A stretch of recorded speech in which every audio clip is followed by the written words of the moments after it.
What's up everyone and welcome back to the MMA Zone. Today, let's get started with Israel Adesanya and Robert Whittaker react to Jared Cannonier's dominant win. On Saturday night, Jared Cannonier put on an absolute masterclass against Marvin Vettori en route to a unanimous decision win. Early on in the fight, Vettori seemed to be capitalizing on the battle of stances to land big left hands. However, in the second round, Cannonier adjusted and swung momentum his way en route to a record-setting performance for most significant strikes landed in a middleweight bout.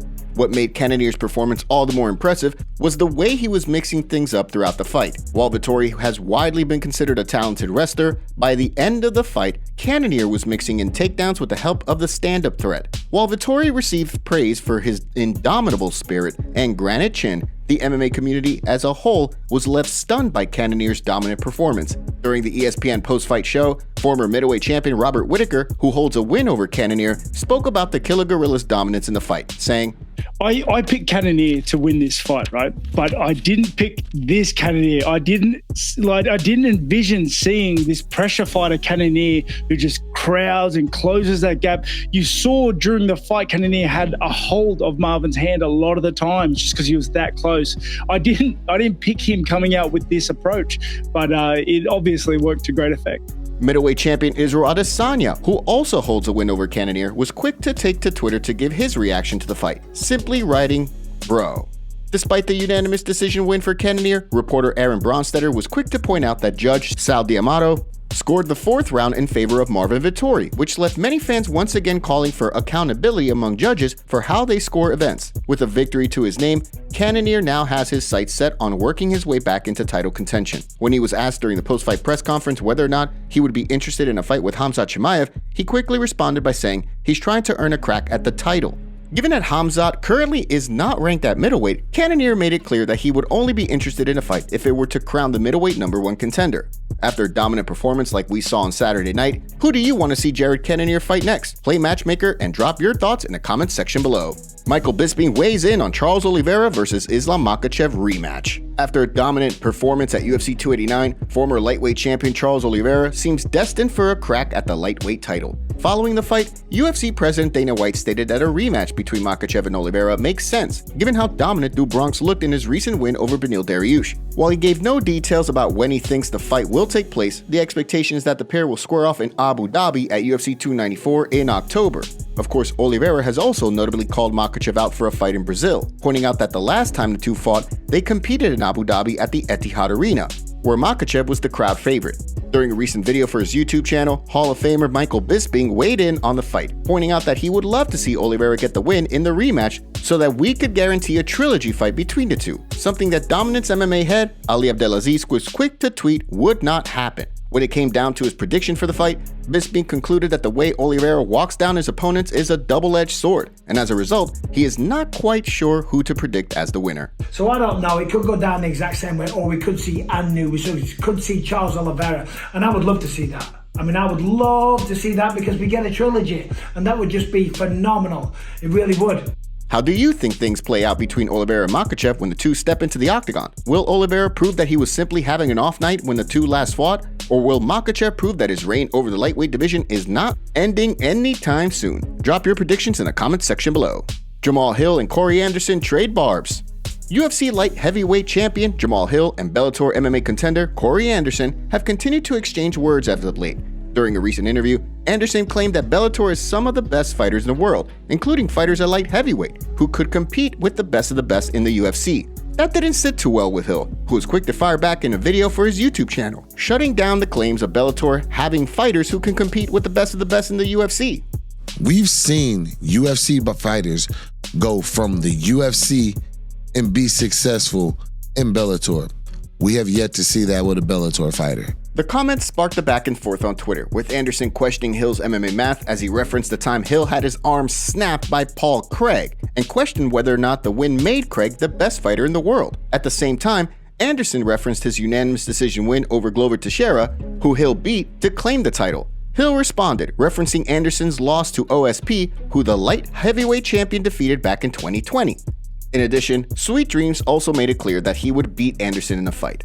As Anderson was quick to counter, Hill's lone loss came to Paul Craig, who he alleged hasn't beaten a ranked opponent, before sending one final message to the champion that he doesn't believe Hill is him.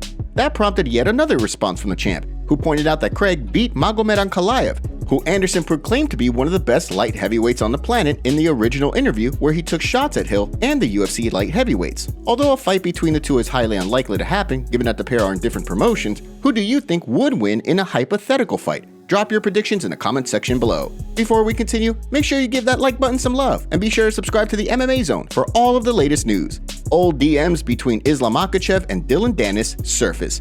Conor McGregor's former teammate and jiu-jitsu coach, Dillon Danis, has continued to keep his name in headlines over the past few years, despite not competing since recovering from knee surgery. After backing out of a scheduled boxing match, there's been little news as to when the polarizing and oftentimes controversial grappler will compete again. Despite that, some old screenshots of DMs between Danis and Islam Makhachev found their way online, thanks to MMA Uncensored, resulting in Danis once again being in headlines as the MMA community reacted to the messages. From the looks of things, Makhachev initiated the DM back in 2020, after he punched Danis during the infamous UFC 229 brawl, while the grappler fought Khabib Nurmagomedov, who had just jumped out of the cage. The following day, Makhachev again DM'd Danis asking if he remembered the punch. Danis then responded over a year later once he saw the DM request. At the time, he sent a screenshot of a tweet where he called Makhachev overrated and predicted an easy win in a hypothetical fight.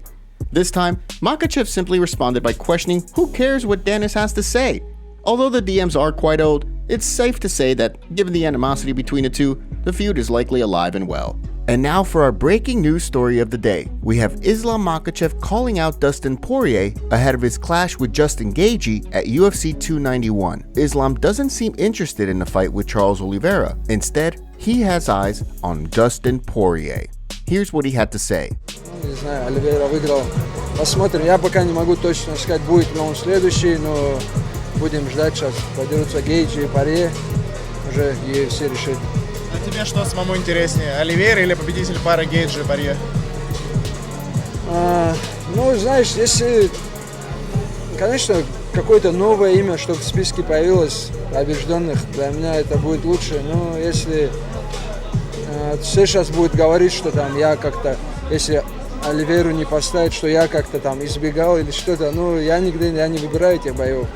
Кого руководство решит, того и поставить следующим. Самым интересным вызовом не с точки зрения там имени, может быть, а с точки зрения вызова вот как по-спортивному. Может быть, до этого был Дариуш, а сейчас кто, когда Дариуша нет? Как будто бы, знаешь, дивизион. Не знаю, может, Поирье, думаю, тоже большое имя в UFC. Думаю, может, он будет интересен. Ну, не знаю, как проиграл Дариуш, все перевернулось, не могу ничего точно сказать. Who do you think would win between Islam Makhachev and Dustin Poirier? Let us know in the comments below. Arman Tsarukyan calls out two opponents following win. At UFC Vegas 75 this weekend, Arman Tsarukyan picked up a big win as he finished Joaquim Silva late in their co-main event clash.